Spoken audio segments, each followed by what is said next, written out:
हम बर्फ़ की धरती इस पाठ को पढ़ रहे हैं, जिसका कुछ अंश बचा हुआ है जो मैं आज आपको पढ़ाने वाली हूँ।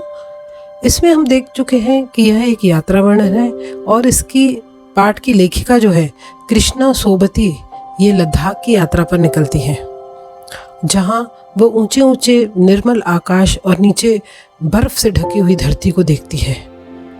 इसके अलावा किस तरह वह इसे देवताओं का लोक कहती है, चूँकि यह पूरा श्वेत है इसलिए वह उसे देवताओं का लोक कहती है। और आगे वे अभी खारदूलाओं, जो कि लेह की पीठ का पठार है, उसे खारदूलांग कहते हैं, और ये अभी खारदूलांग की ओर चल पड़े हैं। हम जानते हैं कि यदि हम किसी यात्रा पर जा रहे हैं तो हमें अनुमान होता है कि रास्ते में किस तरह की कठिनाइयाँ होंगी और हम उसकी तैयारी से ही चलते हैं।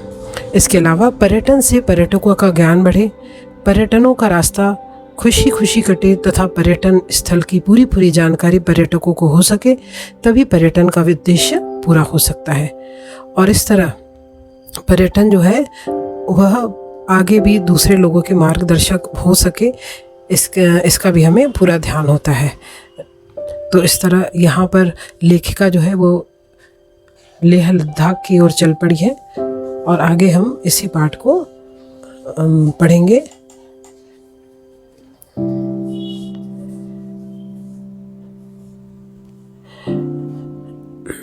लेखिका मोजे पहने पहने वहाँ पहुँची तो चट्टान बर्फ से सर्द थी।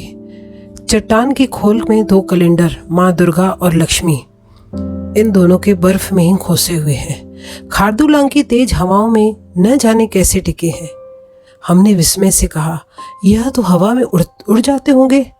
हाँ, ऐसा होता है तो हमारे जवान नया कैलेंडर ला देते हैं, टूरिस्ट साहब बोले। मैं पहले बर्फ पर दौड़ती हूँ, फिर फिसलने के डर से वहीं कहीं बैठ जाती हूँ। टूरिस्ट साहब कहते हैं, मैडम आप चाहें तो कार में बैठिए। नहीं, मैं यहाँ पहुँच सकती हूँ, यह मेरे लिए मूल्यवान है। तो लेखिका बर्फ़ की पहाड़ियों पर जाती है तो उसे ऐसा लगता है कि वह बर्फ़ पर उतरे और बर्फ़ पर दौड़े और फिसले। तो इस तरह वह पूरी तरह लेह लद्दाख की पहाड़ियों का, खारदू की पहाड़ियों का पूरा मज़ा ले रही हैं। लहराती चमकती धूप में लहरा रही हैं पताकाएँ। टूरिस्ट साहब ने उससे पूछा, यह पताकाएँ कैसी हैं? पताकाएँ यानी झंडे। इधर आते जाते लोग मन में कुछ धार लेते हैं और खंभों पर पताकाएँ फहराते हैं। यह बात तो मुझे भी आपको बतानी चाहिए थी। मैं मन में कुछ भी न धरूं तो भी इस ऊंचाई पर पताका तो फहराना चाहती हूँ।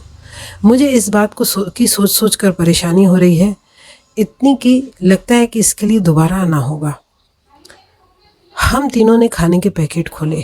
ड्रीमलैंड वाले पैकेट में वही और उतना ही है जितना टूरिस्ट साहब और ड्राइवर साहब के पैकेटों में है। 3 पराठे और 3 आमलेट। देखकर हम तीनों हंसे। इसे ही कहते हैं बराबरी और इसे ही कहते हैं लद्दाख। पताकाएँ फिर नजर आईं। मैंने अपनी शॉल उतारी।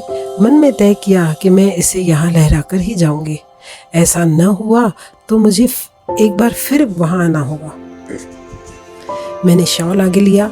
लीजिए ड्राइवर साहब, इसे किसी भी तरफ खंबे पे फहरा दीजिए।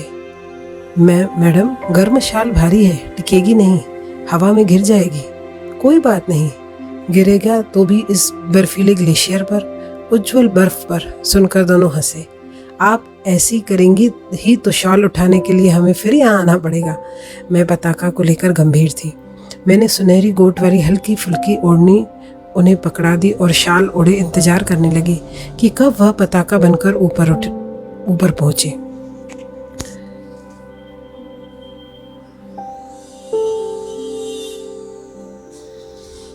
ड्राइवर साहब ने ऊंची छलांग भरी और देखते देखते मेरी झूठ मूठ की पताका तारों में उलझ कर लहराने लगी। मैंने गहरे भाव से खारदूलांग को सलाम किया। मुमकिन हुआ तो फिर आऊँगी, नहीं तो हम यहाँ इस बर्फीले ग्लेशियर्स पर पहुँच जाना मेरा सौभाग्य। जीप उतराई से नीचे उतरती गई। एक मोड़ से ठीक बाएं हाथ पर छोटे से जल स्रोत को देख वहां रुकी। उसके किनारे जमी चट्टान पर जा बैठी। पहले तो उस ठंडे सर्फ बर्फीले पानी की ओक भरी और जी भरकर मुंह पर छींटे दिए।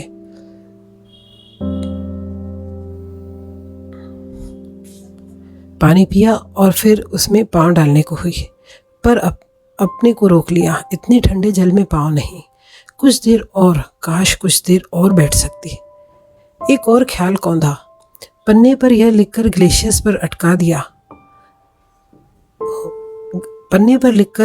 पर लटका दिया होता कि हिमराज, आपने अपनी सबसे निकट धरती पर रहने वाली संतानों के लिए भला जल प्रदान करने में इतनी मितव्ययता क्यों बरती?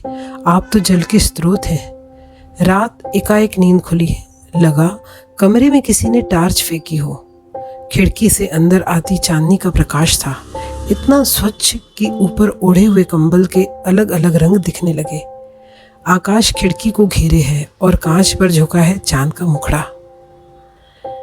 तो इस तरह जो लेखिका थी, वह सुबह से शाम तक के दृश्य जो उसने बर्फ पर देखे, उसका तो यहाँ उन्होंने वर्णन किया है।